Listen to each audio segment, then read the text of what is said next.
Welcome back to the New York Medicaid EHR Incentive Program tutorial series, Attesting to 2017 Meaningful Use in the MyPass System. This is Part 2B of the 4-part series entitled Attesting to Stage 3. This tutorial is aimed at providers attesting to 2017 Stage 3 Meaningful Use. If you're attesting to 2017 Modified Stage 2 Meaningful Use, you can skip this tutorial and move on to Tutorial 2A, Attesting to Modified Stage 2. If you've already viewed Tutorial 2A, move on to Tutorial 3, CQM Reporting. This tutorial serves as a guide for eligible professionals who are participating in the New York Medicaid EHR Incentive Program and are attesting to 2017 Stage 3 Meaningful Use in the MyPass system. You can pause, rewind, or fast forward this video as needed. In this tutorial, we'll look at the functionality of attesting to Stage 3 in the MyPass system. If you have specific questions about meeting the requirements for one or more objectives, sign up for one of our Stage 3 webinars. Let's get started. Upon completing the eligibility portion of your Meaningful Use attestation, you'll be brought back to the EP summary screen. You'll notice that your eligibility status has changed from incomplete to pass. To begin your Meaningful Use attestation, click the Edit button next to Objectives. Because you stated you would be attesting to Stage 3 when you completed the eligibility screen, the Stage 3 objectives and measures will appear when you click Edit. Providers are not required to attest to Stage 3 until payment year 2019. If you'd like to attest to Modified Stage 2, click Edit next to Eligibility and change your attestation selection to Modified Stage 2. Otherwise, click Edit next to Objectives to begin your Stage 3 attestation. Upon clicking Edit, you'll be brought to the EP Meaningful Use Objective screen. Click on the hyperlink of the objective you wish to begin with. In our example, we're going to start by attesting to Objective 1, Protect Patient Health Information. Click the corresponding hyperlink. This will bring you to Objective 1, Protect Patient Health Information. If you need more information on any of the questions, hover over the question mark icon for more information. Use the radio buttons to answer yes or no to the question that begins, have you conducted or reviewed a security risk analysis? If you answered yes, enter the security risk analysis complete date. It is acceptable for the security risk analysis to be conducted outside the EHR reporting period. However, it must be conducted within the calendar year of the EHR reporting period. Since in our example we're attesting to 2017 Meaningful Use, the security risk analysis would have to be conducted between January 1, 2017 and December 31, 2017. Click the Next button to move on to Objective 2. You can also click the Return to Meaningful Use Objectives button to return to the EP Meaningful Use Objectives screen. Continue these steps for all objectives, clicking Yes or No on radio buttons,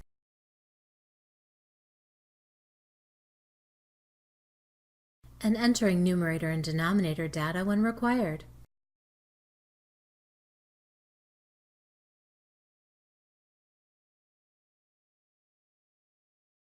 Continue in this way until you've attested to all 8 objectives and measures.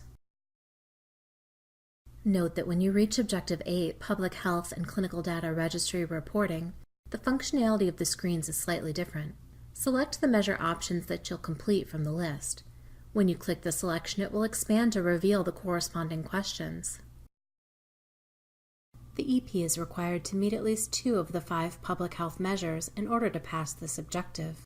The EP can answer more if they choose. Use the radio buttons to answer yes or no to the exclusion questions. Then use the radio buttons to answer yes or no to the question, are you in active engagement with a public health agency to submit immunization data? If you answer yes, enter the public health or PHA name that you are in active engagement with to submit immunization data. You can click the Add button to add additional PHA names if you are in active engagement with more than one. For a complete list of public health agency names, please visit our program website at www.health.ny.gov/EHR and navigate to either the Public Health Reporting homepage or FAQ EP89. If you click the Add button but do not wish to add an additional PHA name, you can leave the extra field blank. Repeat these same steps for the remainder of the measure options you're reporting on. When you complete all selected measure option questions, click on the Return to Meaningful Use Objectives button. Clicking Next will also bring you to the Meaningful Use Objectives screen.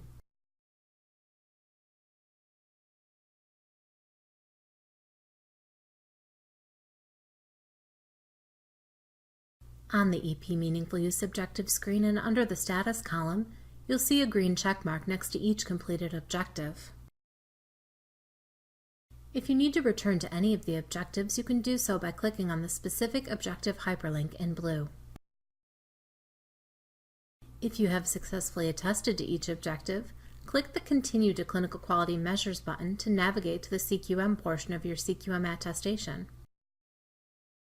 Or you can click on the EP Summary button located at the top left corner of your screen. By clicking this button, you'll navigate back to the EP Summary page.